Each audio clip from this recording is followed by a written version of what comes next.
Class is now in session. I'm Professor Hockey, and today we're discussing the game between the Sharks and the Flames. The game everybody was looking forward to, that the Sharks managed to win 5-2, and a lot of people were looking forward to it because of the fact of what happened just in the last meeting between these two teams. They were looking for some physicality, and that didn't really end up happening in this game. There were a couple of moments, but it didn't really carry through, mostly because of the referees who really tried to crack down on anything that could have possibly happened in this game quite early.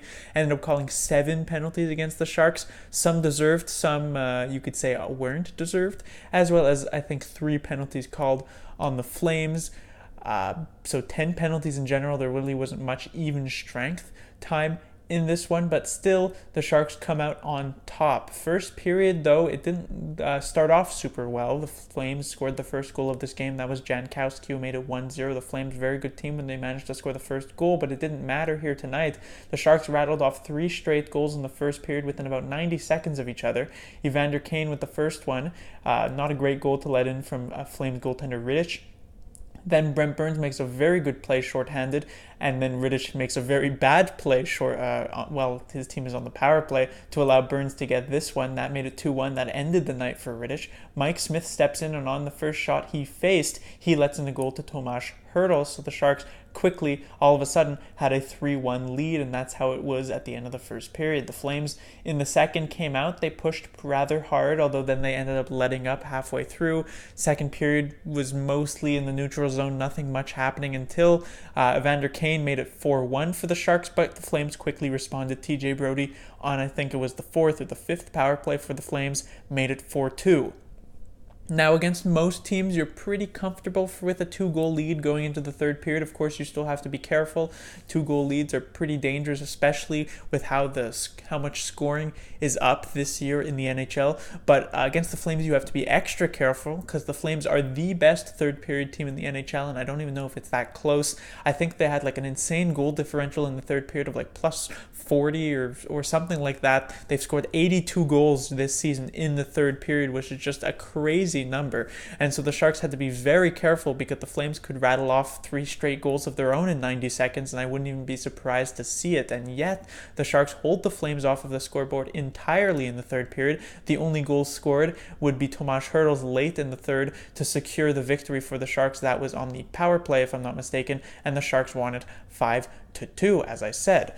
The first thing I have to talk about is the one and only, the spectacular, the amazing, the brick wall Martin Jones, as he played probably his best game of the season tonight. One of his other best games of the season was the first meeting between these two teams, so it seems as though Jones has the Flames number. That was when the Sharks won 3-1. Jones was the MVP of that one as well, but he made multiple fantastic saves on players like Elias Lindholm, on players like Johnny Gaudreau, beautiful toe saves and kick saves and blocker saves and goalie stick on the goal line saves. But Jones was just so good, and he has been quite good since after the All-Star break. 2 goals against the Coyotes, 2 goals against the Jets, 2 goals here tonight.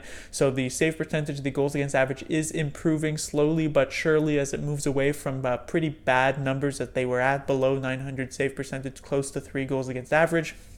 We'll see how far DeBoer tries to ride Martin Jones down the stretch here. We'll see how many games Aaron Dell ends up getting in these past 30. So far, Jones has played all 3. I suspect he'll probably get about 20 of the last 30. I would say at the very least 20 of the last 30, but it'll be interesting to see how much DeBoer actually decides to play the starting goaltender here to move into the playoffs. Next is the second line. That, of course, is Evander Kane, Tomas Hertl, and Jonas Donskoi. You can maybe consider them the first line. Meier, Couture, and Pavelski were okay tonight, but nothing great. The second line was just spectacular. Even though there wasn't much even strength time in this game because of all the penalties that were taken, it was pretty clear that at even strength, Kane, Hertl, and Donskoi were the best line on the ice. Evander Kane with 2 goals, Tomas Hertl with 2 goals. Even Jonas Donskoi, who I felt has been mostly invisible these past few games while playing on this line, actually had a pretty solid game for himself. But of course, it was mostly the Evander Kane and Tomas Hertl show. Kane, I think the funniest part of this game was when Kane ends up getting pushed into the bench or something by Prout. That was a penalty taken by the Flames, and then you had Mike Smith trash talking as before Rittich was pulled from the bench, ends up going right into the game, letting in 3 goals himself, including one on his first shot. So that was a pretty funny highlight.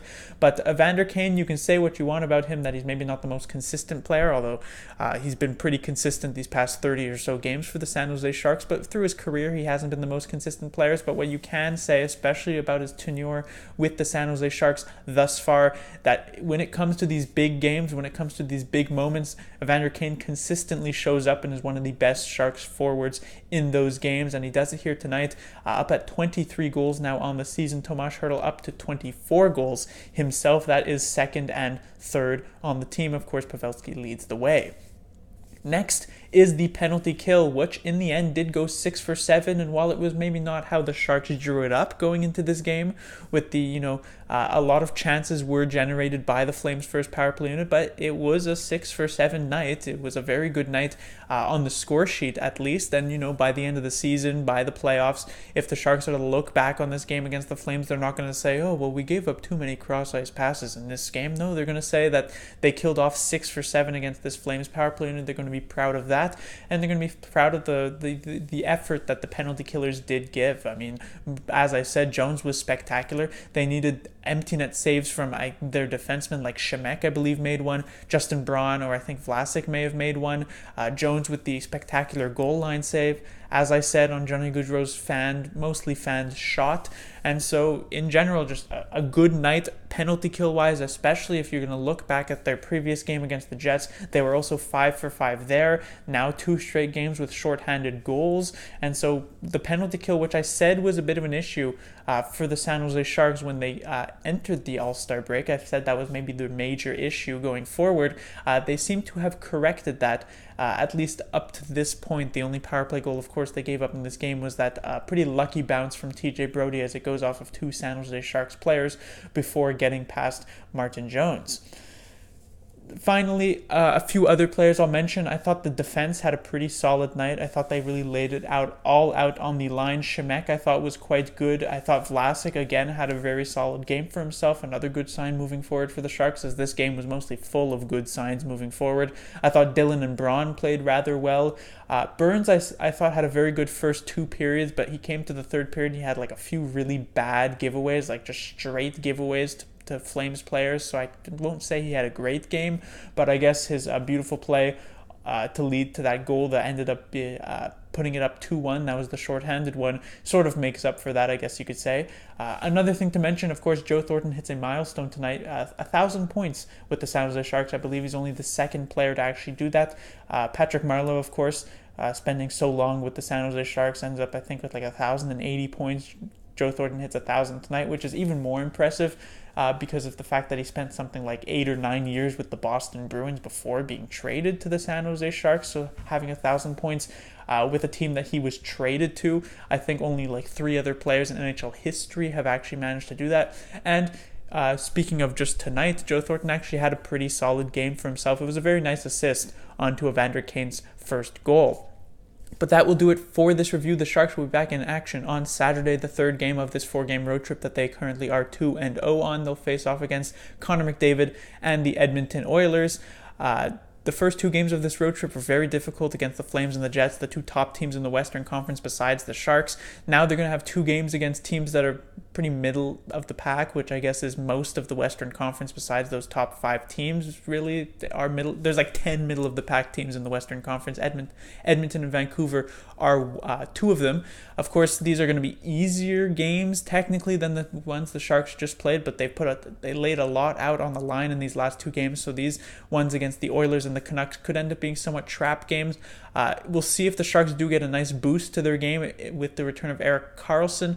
He has not yet joined the Sharks on this road trip, as of course he did not play tonight, but DeBoer still seemed rather confident, or at least somewhat confident, that he would at some point if the Sharks do manage to get him back. They're already playing at a pretty high level here out of the All-Star break with one of their top defensemen, one of the top defensemen just in the NHL in general, one of their top players on the team this season. Once he returns, not only will the Sharks offense, that's already been pretty good, very good this season, get a boost not only will the Sharks defense get a boost, but even Martin Jones will of course appreciate the help that Erik Karlsson will bring on the back end. Hopefully he is back for that game against the Oilers, and hopefully the Sharks can continue the success they've had on this road trip thus far. Class dismissed.